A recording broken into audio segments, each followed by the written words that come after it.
মণিমালাস ব্লগে তোমাদের স্বাগত আর অনেক ভালোবাসা। আজকে আবারও একটা ব্লগ ভিডিও নিয়ে তোমাদের সামনে চলে আসলাম। ভিডিওটা কিন্তু ছিল রবিবারের। তোমাদের বলেছিলাম রবিবার কিন্তু আমাদের প্রচুর কাজ ছিল আর মাও বাড়ি ছিল না, আর যার ফলে কিন্তু কাজের শেষ ছিল না আমার। তো দেখো রবিবার দিন যে মেনুটা ছিল সেটা দিয়েই প্রথম ভিডিওটা তোমাদের সামনে শেয়ার করছি। মেনুতে ছিল ভাত, ডাল, পেঁয়াজকলি, আলু ভাজা, আঝালা চিকেন, আর ছিল ভোলা মাছের ঝাল, আর ছিল ডাল পোড়া। তো এটাই কিন্তু আমাদেরকে মা করে দিয়েছিল। তারপর মা গেছিল ডাক্তারের কাছে। তো মা যেহেতু ডাক্তারের কাছে যাবে, মাকে বলেছিলাম রান্নাঘরটা তোমাকে কিছুই করতে হবে না। রবিবার দিন বিশেষত রান্নাঘরটা মাই পরিষ্কার করে থাকে, কারণ তোজোকে নিয়ে আমি বেরিয়ে যাই বাইরে, আর ওই সময়টা কিন্তু আমার একদম সময় থাকে না, আর অনেক লেট হয়ে যায়, যার ফলে আমার আর এসে করতেও ইচ্ছা করে না। তারপর তোজোকে খাওয়ানো থাকে, সব কিছু মিলিয়ে যেন আর হয় না। তো মা করে দেয়, যেহেতু মা আজকে বেরোবে সেই জন্য বললাম মা তুমি সব কিছু ফেলে রেখে চলে যাও, আমি পরিষ্কার করে দেবো।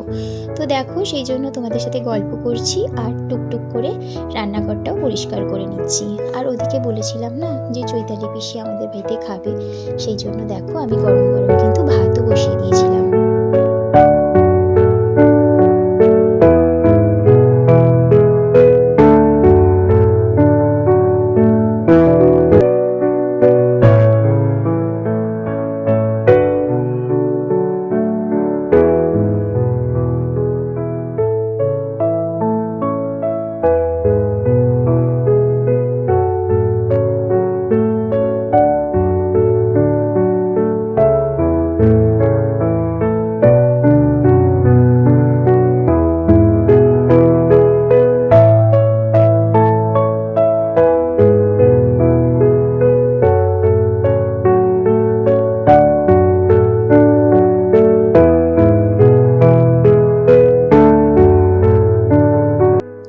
মাকে বলেছিলাম যে তুমি তরকারিগুলো কিন্তু একটুখানি সাজিয়ে রেখে দাও, কারণ আমি তো সত্যি কথা বলতে অত পরিমাপ বুঝি না।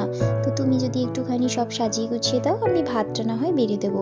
তো মাও ঠিক সেরকমভাবে একটা থালার মধ্যে বাটি করে সমস্ত তরকারি সাজিয়ে রেখেছিল, আর আমি গরম ভাত করেছিলাম তার ওপরে ওই থালাটা বসিয়ে রেখেছিলাম যাতে তরকারিটাও গরম থাকে। তো দেখো এদিকে আমার কিন্তু রান্নাঘরটা পরিষ্কার অনেকটাই হয়ে গেছে, আর কিছু বাসনও আমি মেজে নিয়েছি, আর বেশিরভাগ বাসন যেগুলো কাকিমা মাজবে সেগুলো কিন্তু আমি নিচে নামিয়েও রেখেছি। রান্নাঘর পরিষ্কার করতে কিন্তু আমার খুব ভালোই লাগে। আর দেখো আমি রান্নাঘর কিন্তু এভাবেই পরিষ্কার করে থাকি, তবে আজকে একটু তাড়াহুড়োর মধ্যে ছিলাম, কারণ তোজো একা ঘরে শুয়ে রয়েছে, আর আমি বলেছি চুপ করে শুয়ে থাকো, একদম নামবে না।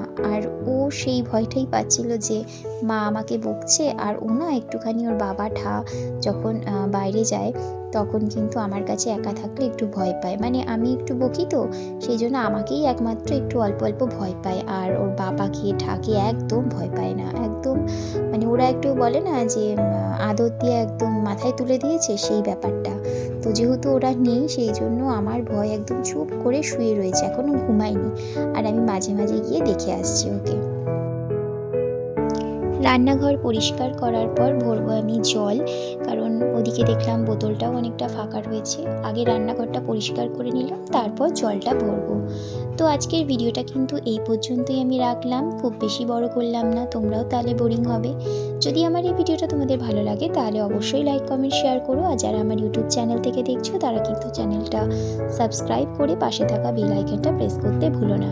আবার একটা নতুন ভিডিও নিয়ে তোমাদের সামনে চলে আসবো।